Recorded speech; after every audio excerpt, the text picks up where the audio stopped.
What's happening, everybody? Happy Tuesday. And if you're watching live on YouTube or Twitter, happy Monday and welcome to Mock Draft Monday, part of the Devy War Zone. I am your host, Memphis. You can follow along on Twitter at DWZ Memphis.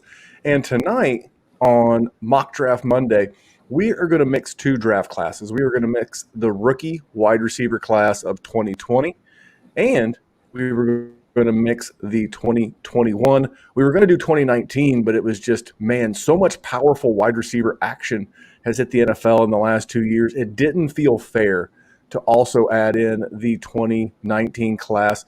But I tell you what else is a good mix? I got a good mix of some redraft guys with me. I got a good mix of some Devy guys with me.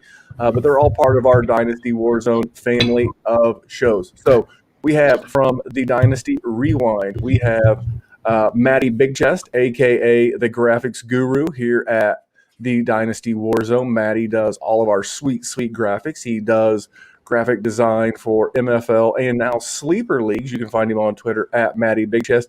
Matty Biggs, my man, what is going on? Not a whole lot, man. Thanks for having me. There's some great football going on right now, but I'm glad to be here. And catch me on the Patreon, patreon.com/Dynasty Rewind. We are doing a new Devy show. It's going to feature me and at NFL Nate or at Nate NFL on Twitter. So it's going to be a good show, and we're going to do some Dynasty prospect breakdowns where we do like versus. So it's going to be Jamar Chase versus Devonta Smith for our first breakdown. Nice, man. That's what we're here to do tonight. We're going to cover some rookie wide receivers mixed in with some last year's rookie wide receivers. But this next man is not a rookie. He is a redraft veteran and pro. He is going to be doing some redraft content with us here at the DWZ Football Network this coming season, and you'll be hearing a lot more from him. And he's more than just a content provider. He is my buddy and one of the best dudes in the space. His name is Kyle August. You can follow him at Kyle FF Fellas. What's going on, Mr. August? What up, man? I appreciate the kind words. I might have to actually update my Twitter handle. Maybe throw some DWZ in there, do something. I don't know, because if I think being 1 year is probably the expiration date on how old your Twitter handle should be. But man, one of the best weekends in football, 6 playoff games, and the national championship can't go wrong. Sorry about your Colts, man. I was pulling for them, but a hell of a game there. We're going to get into a quarterback. So tonight we're going to be mashing up some wide receiver rookie classes. Next week we're going to do running backs, and then we'll do tight ends, and then we may have to mash up tight end classes going back to like 2012. But we'll see what we can't get into here at the Dynasty Warzone's Devy Mock Draft Monday. But yeah, man, it just goes to show you the Colts had 4 All-Pros, tied for most in the league with Green Bay. And, people question some of the play calling, question some of the decision making not to go for it. But it really came down to this. Fourth quarter, 30-ish seconds to go. You need about 12 to 15 yards, and you just don't have the quarterback who can make the play. And that's nothing against Phillip Rivers. 10 years ago, 8 years ago, he was more than capable of being that guy. He's just not that guy. So as a Colts fan, I don't know what today's firing of Doug Peterson will bring. I don't know if there's still the potential that Wentz moves. We'll be covering that on Wednesday's Dynasty Warzone, as well as our staff rankings. But the reason why we're here, we're going to take the last 2 classes and really, man, going back to even 2018, you had Cortland Sutton, you had DJ Moore, Calvin Ridley. I know I'm missing a couple. We've had some amazing wide receiver draft classes. And we'll cover this more next week when we do running backs, but that's part of the emphasis of why you have to have good running backs. They're so few and far between that a guy like Mike Davis can come off of the pine. Kyle, you're our redraft dude. A guy like Mike Davis can come out of nowhere and finish as an RB1. You can have an undrafted rookie and James Robinson come out of nowhere and be an RB1. Because that is such a tough position to fill. And we're going to make it pretty evident tonight that on your dynasty rosters, there is always, and it really feels like we're, again, 2018, 2019, 2020, we're looking at another stud class in 2021. We're looking at almost 4 years of excellent wide receiver, and running back continues to be tough. So we're going to mix that up. But Kyle, what have you seen as my redraft guy? What have you seen as the importance of the wide receiver position, especially the young guys? Yeah, and I think what we've definitely seen over the last few years, and it kind of started, with the Odell Beckham class and those guys, obviously one of the all-time wide receiver classes. They come out and they produce right away. And it doesn't mean that guys, can't develop, and some of the guys that may be disappointed this year won't eventually be, fantasy starters. But when you look at, somebody like obviously going to be high on this list, but Justin Jefferson comes out and he's a top 8 wide receiver right out of the gate, right? So, I know obviously in Dynasty, we're always valuing young players and we're always looking for those wide receivers as long-term assets.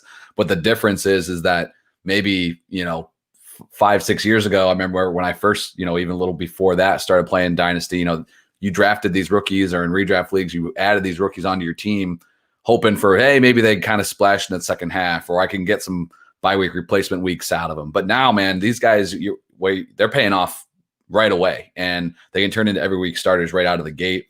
And I think what you're looking at in 2021 is another class that's going to produce some studs. And the way this league's going with these high volume passing offenses, these guys are producers right away. You don't have to wait around at all. So I know that's one of my things next year.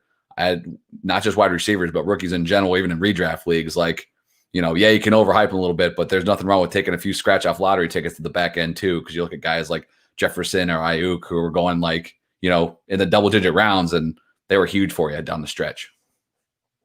Yeah, and you just think back a couple of years ago, my man, Terry McLaurin. Mm-hmm. I was getting him in rookie drafts, depends if it was 1 QB or Superflex tight end premium. You were getting TMC and rookie classes that year between really 209 and 303 for the most part. And the wide receiver class is just so baller. Now, Matt, you are a Devy guy. You love all forms of Dynasty. Maddie has been a great catalyst for some of our chats over at the Patreon, patreon.com/Dynasty Warzone. But Maddie, you love good wide receivers. Now, let me ask you this. I'm going to hit you with a hypothetical with your Lions, and we'll get into the mock draft. So obviously you would love to have both, but would you prefer that your Lions let Kenny Golladay walk in free agency and get one of these rookies and maybe save a whole bunch of cap money? Or do you think Kenny Golladay is worth taking over some of these rookies? I'm going to hit you with a Lions question right out the chute. Yeah, that's a tough one. I think Kenny Golladay is worth the money in that situation. I think that it's a little high to draft a rookie wide receiver. And I like Kenny Golladay a lot. I think he's still a good wide receiver for being 27 years old. He's primarily like a Mike Evans kind of guy. Just throw it to him and he'll catch the ball. And he's perfect for Matthew Stafford. Well, too bad Matthew Stafford's going to be a Colt in 12 months. So at least that's what I'm holding out hope. Michael Pittman Jr. stocks up. Hey, man, he would go a lot higher in this mock draft we're getting ready to do. But I was having this conversation with a friend earlier, and, the Colts trade their 21st overall and maybe something else for Matthew Stafford. And then the Lions trade 7 overall and 21 overall for the 3rd overall pick and draft Zach Wilson. So I don't think that would break your heart, but we'll get into some quarterback hypotheticals here or there. I'm going to go youngest to oldest. So I'm going to let Maddie have the 101. So Maddie, out of the last 2 classes, 2020 and 2021, who are you taking first wide receiver off the board? And give us a couple reasons why. Yeah, it's going to be Justin Jefferson. He's had a historic season for a rookie. It's hard to not take Justin Jefferson. You could argue CeeDee Lamb here, but he's had the best rookie campaign since Randy Moss. So it's got to be this man, Justin Jefferson. There's no other alternative, and it's a pretty easy explanation. Now, I know Kyle is not a Bears fan. He's a Cowboys fan by nature. But you live up there. You've had the good fortune of spending a lot of time watching Justin Jefferson play. He plays your buddy Seth's Bears twice a year, but they're on TV a lot. And what have you seen out of Justin Jefferson? That would you agree? Would your guy at 102 be your 101? Give me a couple of things on Jefferson and then your guy. Yeah, I do think it's between Jefferson and Lamb. And I don't think I'm breaking any things here. I mean, I would take Lamb then obviously right here at 102. But before I jump into Lamb, you mentioned with Jefferson, Maddie, like record setting dude, 1,400 yards, 88 catches. That those are big time numbers, and an offense that produced two top 12, two wide receiver, one wide receivers. And I would have lost that bet, man. In a run first offense with Dalvin Cook getting so much work, I wouldn't necessarily put on Kirk Cousins to produce two number one wide receivers in fantasy, which he's done before. But man, it was an impressive season. But the thing I love about Jefferson is 125 targets, fairly modest, right? And the yardage is off the charts. Only 7 touchdown receptions. Obviously, Thielen was an absolute monster in the red zone, getting a lot of looks there. I think Jefferson, he has numbers you can replicate easy, right? I don't think if he goes out and puts up 12, 13 touchdowns right out of the gate, you might look for those numbers to come down. And then where does he finish? But I think he's in a really good spot. He's tied to Cousins for a few more years, so I think he's going to be a solid dynasty asset. He's this offseason's AJ Brown probably. Like he's almost borderline untouchable on most dynasty squads. 102 for me is going to be CeeDee Lamb. It's 1-1A for me. I know the numbers weren't there for Lamb this season. 74 receptions, 935 yards, 5 touchdowns on 111 targets. He only had 4.5 games with Dak Prescott, and he never had less than 5 catches any of those games he had with Dak. I mean, right out of the gate, was solid. And this kid is obviously extremely talented, also a first-round pick, still finished as the wide receiver 24 in PPR. But we all know Dak's staying in Dallas. There's no way Jerry's letting his boy walk. They won too many games now. They're out of the quarterback sweepstakes there. So I think that, CeeDee Lamb paired with Dak Prescott in an offense that is going to have Gallup and Cooper for next year, but we've seen, I think they can all get theirs. They just hired Dan Quinn as their defensive coordinator. That defense ain't getting much better anytime soon. They don't have the pieces. So I think this is going to be a high volume passing offense for a while. Cooper and Gallup could be out of the picture, one or the other, after the 2021 season, due to either contracts or dead money allowing Cooper's contract to be set free. And Lamb is going to be here for, he's at least got 4 more years, and probably all with Dak Prescott in Dallas. So easy the 102, and those two guys are, strong dynasty assets that you'd be happy to have right now. Well, you took my guy. CeeDee Lamb is I always hate tipping my hand as a former poker player. I hate exposing what I'm working on, but there are 2 guys that are 1 and 2 on my must-acquire list in Dynasty Leagues right now. And one is CeeDee Lamb. The other one is Clyde Edwards-Helaire. I absolutely love both. On our Patreon, I will be covering why I love CEH, but I am a huge, huge proponent of getting CeeDee Lamb. Man, I was hesitant this time last year. You always want to tend to push down the hype a little bit. You're like, well, calm down a little bit.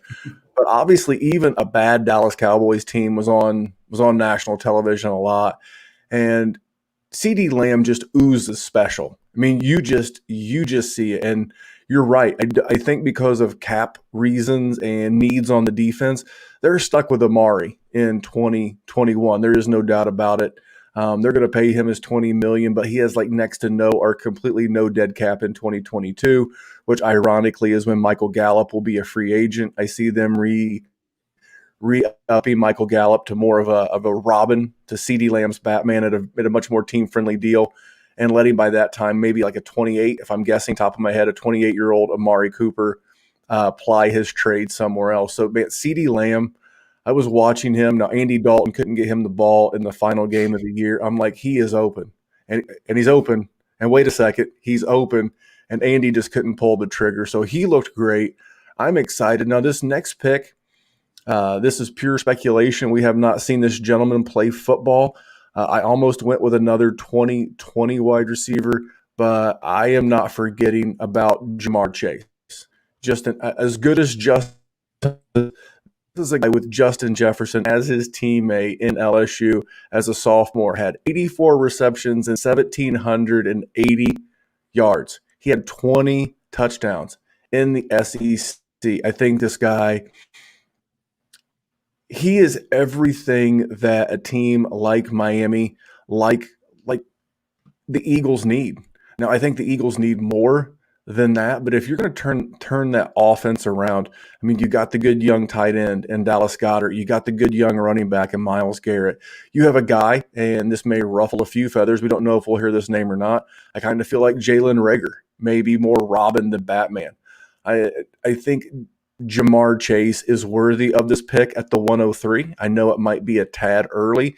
I think Maddie's going to call a name that I'm going to be like, yeah, I wanted to do that. But I don't think I can turn down the alpha. I don't think I can turn down the size, 6'1", 207 pounds, and that matters. We're going to talk about a lot of thin dudes that could use a ham sandwich between now and the start of the 2021 regular season. But that dude's not Jamar Chase. Good body mass index, good size, and I look forward to seeing some measurables out of him in whatever kind of modified combine we get. So, Matty, you're my Devy guy. You're one of my go-tos, along with Shane Hallam, along with Kane Fassell, Nick Whalen, and so many others. What are your thoughts on Jamar Chase as the 103, and who would be your pick at the 104? Jamar Chase, big body guy, like you touched on, he's very physical. He likes to run people over. He's a bully kind of wide receiver. I like that out of my wide receivers, so I think he's going to translate well to the NFL. But my guy here is not from the 2021 class. He's from the 2021 class, which is surprising because I am a big rookie guy. As you guys know, I love rookies. So this is T. Higgins is my pick. He's shown that he can be quarterback proof, essentially quarterback proof, playing with Brandon Allen and Ryan Finley as his quarterbacks down the stretch. And he was still productive enough for a rookie wide receiver that I liked it. So T. Higgins is the pick, and there's a good feeling about it. I was torn. That was torn. I between him and T. Higgins, and here's why. In this unfair, mashable mock draft we're doing, I know who T. Higgins' quarterback is. I know it's going to be Joe Burrow. More than likely, the fact that they haven't fired Zach Taylor, I know that there's going to be volume. The last 2 years, I believe Cincinnati was either first in pass plays per game or second in pass plays per game. There's going to be volume. There's about a 99.9% chance that A.J. Green leaves in free agency. There's about a 99% chance that Cincinnati invests in the offensive line with their top draft picks. Last year, they got the quarterback. Last year, they got the wide receiver. Last year, they paid the running back and Joe Mixon. Now we got to get the guys to keep them upright and to keep them healthy and to keep them from getting smashed. So I love T. Higgins. It was very close for me. I know that's also a very black and blue division. We saw that with some weather games in Cleveland this year. Big impact with 3 home games. That's a very small thing, but it is a thing all the same. But I love the T. Higgins pick. Kyle, I know you're a T. Higgins guy as well because I saw you smiling like maybe he would slide there to you at 5. But what do you think about Higgins before you give us your 5? Yeah, and Higgins, I'm right there with you guys. I mean, these are my top 4. Higgins is a guy who jumped. He wasn't somebody that I was, looking at when I had a mid-first round pick last summer. But the teams I got him on, picking at the end of the first round or early second in Superflex, dude, I mean, you got to love the value right out of the gate. And you mentioned it. AJ Green probably more than likely done in Cincinnati. There's 104 targets out the door, but there's always plenty of targets to go around. Higgins has flashed, and he only had he was down Burrow that last month or 6 weeks of the season. I think Higgins is better days ahead even from what he did this last year, just under 1,000 yards, 6 touchdowns. I think we're going to be talking about him as a top 15 wide receiver here. Overall, dude's a stud. So that's where the drop off is a little bit for me. When you look at even, the 2020 rookie class, there's some names I still really, really like here. Don't get me wrong, but I think it was that clear cut 4. And the incoming rookie class, there's definitely some interesting names. I think Chase is kind of far and away the guy for me. It's also a little easier at this time to talk about Jamar Chase because you mentioned it, whether, you got Miami, there's going to be trades, but Miami at 3, one way or the other. Probably going to be in that top 10. You look at Philly, Detroit, even the Giants right there on the edge of the top 10 at pick 11. Like you can kind of look for some spots where Chase is going to go. The rest of these other wide receivers, yeah, maybe they do get pushed up the board and, they end up, somewhere in that mid first round, but it's harder to put them in a spot yet. So I'm actually going to go with a 2020 wide receiver. I'm going to go with Jerry Jeudy, who was not exactly what you wanted as far as productive right out of the gate. 52 receptions, 856 yards, only 3 touchdowns, and I had 113 targets. That's plenty of work. I mentioned it with CeeDee Lamb, 111 at the top of the board. Justin Jefferson, 125. Jeudy didn't miss any time. He was nicked up a little bit, nagging injuries, but just didn't produce a lot. And that says a lot about the quality of those targets. Converting 113 targets to 52 receptions is not what you want. But I think the dude, he's going to be looking at a different quarterback in 2021. His route running, we've seen it on display already. I think the better days are ahead for this kid. You mentioned a priority of getting CEH or Lamb this offseason, Memphis. Like, Jeudy is a guy I'm trying to get right now because I think his stock is down, and I think he's got much better days ahead for a guy that just went, top 20 NFL draft. So I'm going to, at the 105 here, I'm going to go with a little bit of the devil that I do know, but I think better days ahead for Jerry Jeudy. So I'm going with him. I was very surprised to hear that name, given some of the performance of some of the other young wide receivers, but I do like Jerry Jeudy. I'm not sure. The unknown of seeing Jerry Jeudy play with Courtland Sutton for an entire season, I really want to see how that distribution of targets works out. That would be my one fear, is that if Sutton comes back and reestablishes himself as a dominant, am I drafting a Robin when I really always want Batman in those type situations? For me, I know the knock on this guy is his size. I do not care. Give me Devonta Smith at the 106. I see 6'1", 175, and I keep hearing, but he's so small. Guys, I am a resident of just north of Indianapolis, Indiana. I have lived through the Marvin Harrison experiment. I have lived through the T.Y. Hilton experiment. This is the new NFL. This is the 2021 NFL. You really can't touch these guys. And I heard some of these same things about Calvin Ridley. Now, Calvin Ridley's a little bit bigger. But, man, as we're recording this, we do Mock Draft Monday, even if there's a national championship game on the TV. And as we sit, it is not halftime.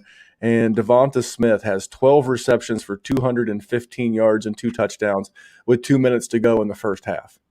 What that song once say? That shit is bananas. Bananas.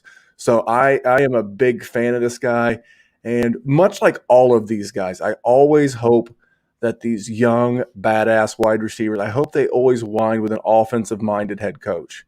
You always want them to land with a Sean Payton, an Andy Reid, even a Frank Reich in Indy. You want these guys to land somewhere. And I tell you, a low-key landing spot that people aren't talking about is going to be Buffalo. If Buffalo uses a second or third round pick on another wide receiver, Cole Beasley, although he's a sweet slot receiver and a good rapper, he is not going to be playing in Buffalo much longer. Neither is John Brown. No, I don't think Buffalo has any shot at getting to Devontae Smith.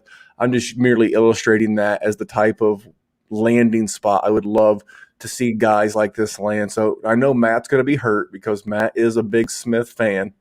That is your dude. Matt, how do you feel about Smith before you make your next pick at 107?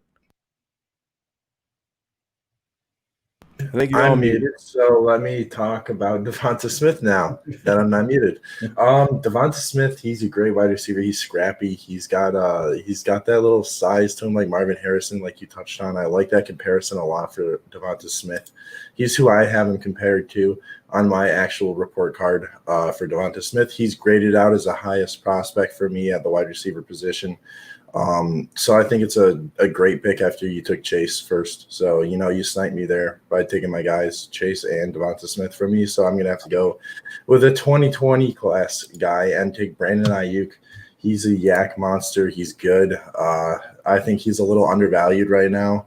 I think you could even acquire him right now while his value is still low because it's going to explode. He's got that explosiveness to him in his game where he can just jump over defenders that are standing all the way up. He jumped about 5 feet over a guy, and I'm pretty impressed by it. So I'm going to take Brandon Ayuk and hope my profits soar. Well, the one thing, we've given CeeDee Lamb a bit of a pass for not having his quarterback all year. The last half of the year, was dealing with C.J. Beathard and Nick Mullins. So it's not like he was dealing, and no offense, but Jimmy G wasn't exactly awesome sauce when he was back there. I've heard a lot of rumors that Jimmy G is a fairly good chance he's not back.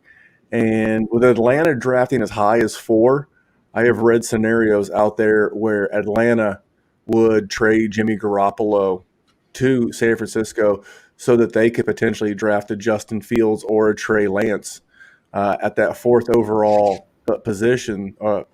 So not the craziest thing I've ever seen. Shanahan and Matt Ryan had a bromance at one time. So no, I do not mind that at all. So Kyle, you are back on the clock with the 108. Yeah, and I guess eventually I might take one of these rookies. But there's just a lot of unknowns at this time. At this point in the offseason landing spot. One of my biggest things is I try to remind myself not to get caught up in that landing spot as much and sway myself one way or the other. I think a lot of people would have missed out on Justin Jefferson landing in an offense that only threw the ball 450 times the year before, right? So even if one of these guys doesn't land in a perfect spot, doesn't mean they can't be fantasy and dynasty relevant. But I think, I'm going to go with another 2020 guy. He has some question marks heading into next year as well still. I think even as I make this pick, like I kind of know that maybe I might be capping myself a little bit. Maybe I'm giving up a little bit more upside, but and maybe I'm buying this guy at his highest price point, but I'm still going to go with Chase Claypool going in Pittsburgh next year. Who knows what the quarterback situation looks like? Maybe Ben rolls it back one more year, but we've seen Pittsburgh, they know how to find these wide receivers. And we are all joking, 9 months ago that this guy was a tight end and he goes up, puts 60 receptions up, finishes as wide receiver 22. I believe it was 11 total touchdowns. And he was actually the wide receiver 3 on that team as far as fantasy points. It was one spot behind Deontay Johnson, Juju Smith-Schuster, the wide receiver 1 in terms of fantasy. But Juju's a free agent. Who knows what they bring him back? And now if we're sitting here in 3 months, Juju's back and one of these other rookies have landed in a primo spot, maybe I'm making that adjustment. But for now, I think Claypool, again, this might be as high as he might ever go in one of these types of exercises, but I still believe that this guy can be a solid wide receiver 2 for your dynasty team. So I'm going to go with Chase Claypool. Well, the best point is that Juju is more than 99% gone. Steelers have already got some cap issues. If they're not going to cut Ben, but Ben's like $42 million of the cap. And even though Deontay Johnson is I rather own in Pittsburgh, you have to love the opportunity to get a guy like Chase Claypool in an offense that's going to be pretty good. Now, I could see that offensive changing a little bit more run heavy. I've seen my man Ray Garvin. What's up, Ray GQ? He was on here with us a couple of weeks ago. And he thought that Najee Harris was the perfect fit for Pittsburgh. I could really see Pittsburgh really trying to slow it down. They didn't have much of a run game, but Claypool's still going to be a beast. Now, I feel like I'm just like intentionally playing the role of the agonist, and that's not what I do. It just so happens that I am banking on talent. And the guy that I'm going to take considered the best wide receiver on his team in Alabama until he got hurt, and that's Jalen Waddle. That is no disrespect to Devonta Smith at all, but this is a guy who's got 100 career catches and has got 2,000, career yards. He is an absolute freak. I mean, 20 yards a catch at the college level.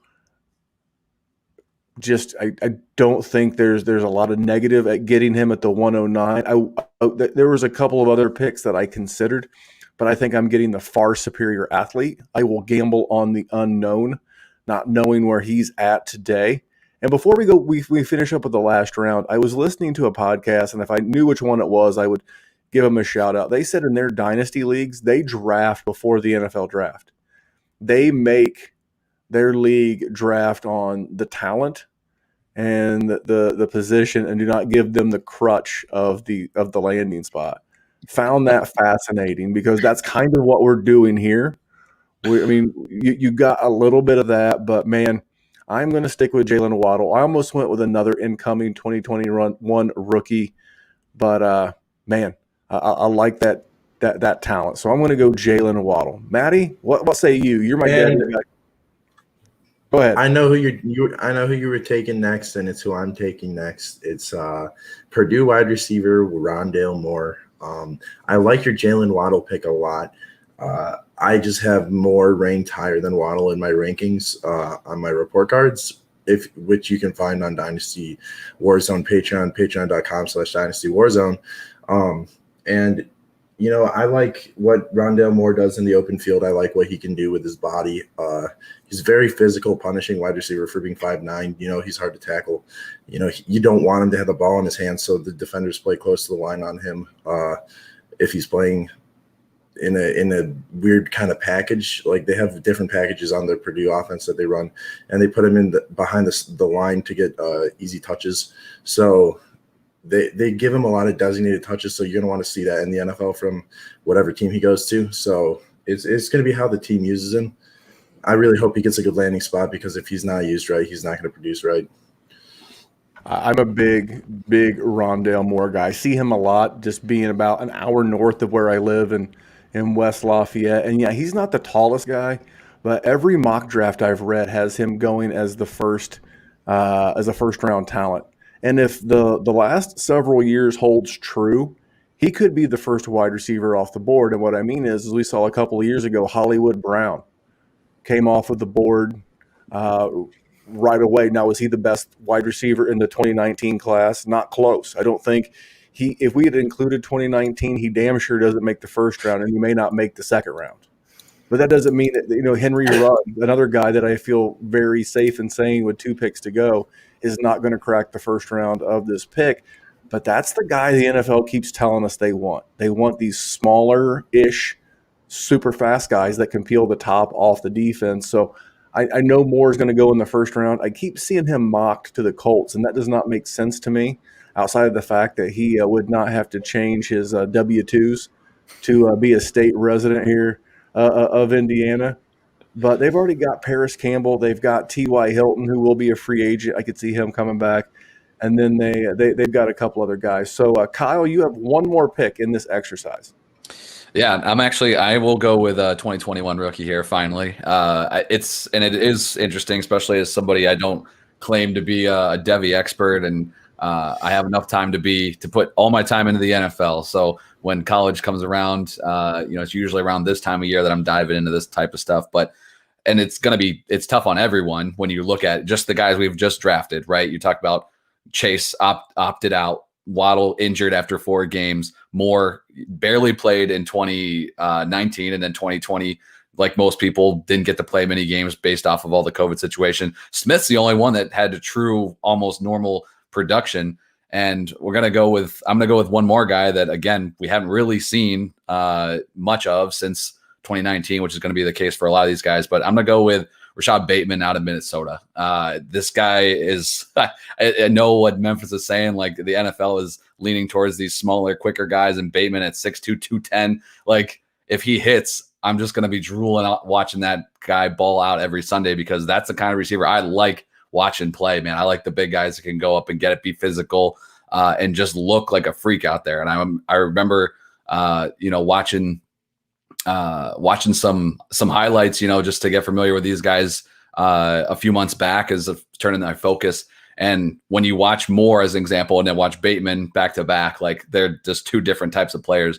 But I hope that Bateman can be one of those dominant outside wide receivers. He probably, most of the few mocks I've seen, I don't think he's going to be a first round wide receiver pick, but you never know. But I will go Bateman here as the 5th rookie wide receiver. And I think this is going to be a spot where it's going to be a lot of debate over these next few months, but I'm going to stick Bateman there for now.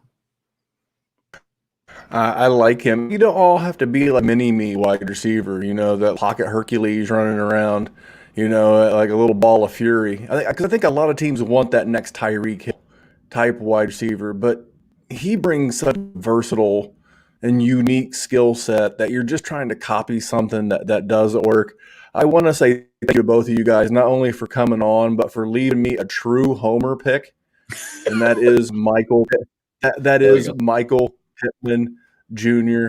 And we'll go around and cover a couple of names that we didn't cover as well. But dude, Michael Pittman Jr. only played 13 games as a rookie. He had a minor calf procedure somewhere around like week 7. And, he looked really good in spots. He had a 100-yard game against the Titans. He had 90 in the playoffs against Buffalo. And, not too bad for a rookie wide receiver. And I give a lot of credit to Philip Rivers. Again, he played his ass off for a 38-year-old. Philip Rivers is going to have surgery, like literally probably sometime this week or next on his foot. He played injured a bunch. I'm really hoping Pittman gets that quarterback upgrade. I know I continue to tease Maddie and Jerry that the Colts are going to steal Matthew Stafford, but they've got to get a quarterback upgrade. If they do, not only would it be a big win for Michael Pittman Jr., it would be a big win for guys like Paris Campbell. I think he's another guy, if you're looking for a cheap buy before the draft gets going, that would be a guy I look at, because the Colts the last couple of years, I guess technically in 2020's draft, they traded their first for DeForest Buckner. That worked out okay. But they will continue to put some picks in that offensive line. I'm drawing a blank. Oh, Anthony Costanzo went on season-ending IR. He flirted with retirement at the end of 2019 before the 2020 draft. So I really think the Colts are going to invest in the offensive line. I don't think skill positions are a spot. So I think not only is he good, and I saw flashes, but I think his job's fairly safe because he plays a different role than Paris Campbell. I would just love if everybody in Indy could stay healthy long enough to do it. But there you go. We finished with 7 2020s and 5 2021. I'll read back the order to you before we get out of here. We'll also throw out any other names that maybe didn't get mentioned that you want to mention. So we had Justin Jefferson, 101, CeeDee Lamb, 102, Jamar Chase, 103, T. Higgins, 104, Jerry Jeudy, 105, Devonta Smith, 106, Brandon Ayuk, 107, Chase Claypool, 108, Jalen Waddle, 109, Rondale Moore, 110, Rashad Bateman, 111, and Michael Pittman Jr., 112. Maddie, were there any names that we didn't mention that deserve some throwing out there before we go home? Yeah, one to consider is Laviska Shenault. With a quarterback upgrade, he should be looking at it boost his production. He's ranked right now for me in this class. If you combine them, he's ranked at wide receiver 15. He could easily sneak into the wide receiver 12, wide receiver 9, like wide receiver 9 to 12 range with a good season this year. He could easily sneak up into that range of rankings for me. And then another name would be Gabriel Davis. Gabriel Davis being a good wide receiver out of Buffalo. He's Kane's boy, and I have to shout him out because, Kane's my boy. And, so I like Gabe Davis out of Buffalo a lot. He's got toe drag swag that we saw in the playoff game. So that might be a little bit of an overreaction, but I like Gabe Davis a lot. Well, this is where I call you a son of a bitch on my own podcast, because that was going to be my guy, Gabe Davis. I mentioned earlier with Cole Beasley and John Brown. I think that's the next guy. Obviously, Diggs is going to be the alpha there for a while, but this is a very pass-centric offense. And Gabe Davis showed a lot of flashes. I like the Visca, especially with Trevor Lawrence. Hopefully, they get an offensive-minded head coach that can maximize what he can do in Jacksonville. I'm going to throw out one from each class. A guy we've not seen a lot of tonight in the national championship game, but Chris Olave. I know there's been a lot of hype around him. We've had a lot of good experience the last few years with Ohio State wide receivers. So could he be in the long line of guys like Michael Thomas, guys like Terry McLaurin, and come to the NFL and do real well? And I like Ohio State wide receivers. I believe it's Brian Hartline's the wide receiver coach there, and he is churning them and burning them out of Ohio State. I like those guys. And then I want to mention Denzel Mims, a name that was super popular at the Senior Bowl last year. My fear with Denzel Mims is, as much as I liked him, I feel like he's going to be in that complimentary role. I feel like he's going to be more Robin. And with as many draft picks as the Jets have, especially if they decide to move forward with Sam Darnold, which Todd McShay, for those of you that listen to Todd McShay, he was college teammates with Joe Douglas. In his opinion, now it's just an opinion, he has the right to say it and the right to be wrong. But he thinks that they will more than likely give Sam Darnold one more year, maybe trade back from the 102, let someone come up to get Fields or Wilson, and accumulate even more picks, and they would go with an alpha-type wide receiver. So that would make a lot of sense. And if that happens, then that would obviously potentially push Mims into that field stretcher, Robin type role. But if we get the right head coach, they could both be good. So I wanted to bring up those two. So guys, thank you so much for jumping on. We're right at halftime if you're watching live on YouTube. I'm going to get you guys back to watch what has been a pretty one-sided affair. But Maddie, you said you're doing some Patreon work at patreon.com/Dynasty Rewind. You got some Devy stuff going on. You're also out there adjusting and making MFL and sleeper pages look good. What's going on with you, Maddie Biggs? Yeah. So contact me on Twitter.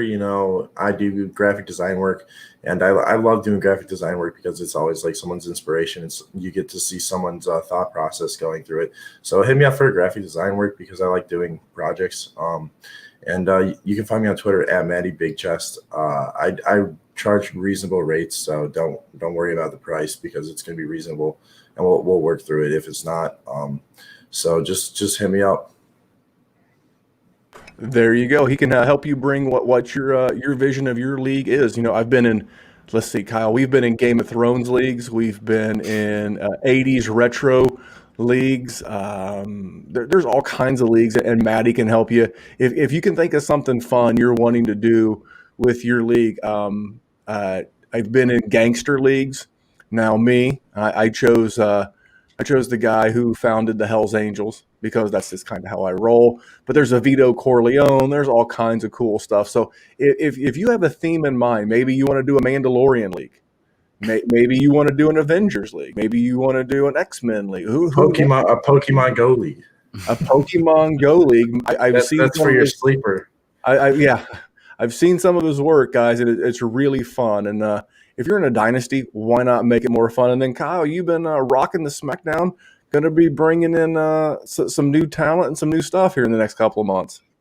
Yeah, just having some fun right now through January. So you can check out the SmackDown releasing every Thursday throughout the NFL playoffs. And then, got a lot of fun stuff planned for the 2021 season. So looking forward to making all those announcements and everything. But man, I'm just always happy to hang out with you guys. And I'll also take a little bit of vindication that my top 12 was everybody that was picked in this draft. So, I got to feel good about that too. So hopefully you guys enjoyed this because it's a fun exercise.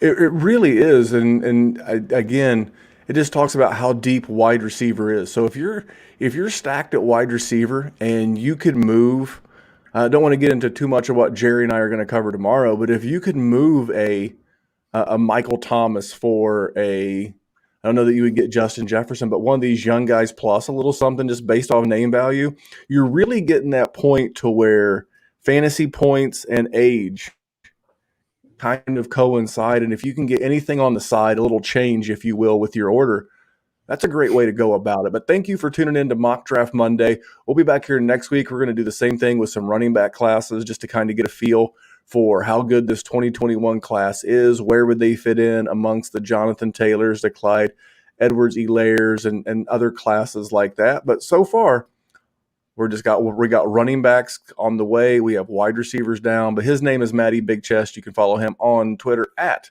Matty Big Chest. His name is he's not Dr. Kyle. He's just Kyle. He's the good Kyle. There we go. I'll take it. Not the evil Kyle. He is at Kyle FF, fellas. But until next time, I am Memphis. And here at the Dynasty Warzone, we remind you that we're just here to make the world a better place for fantasy football. We'll talk to you tomorrow night where we're talking staff wide receiver rankings.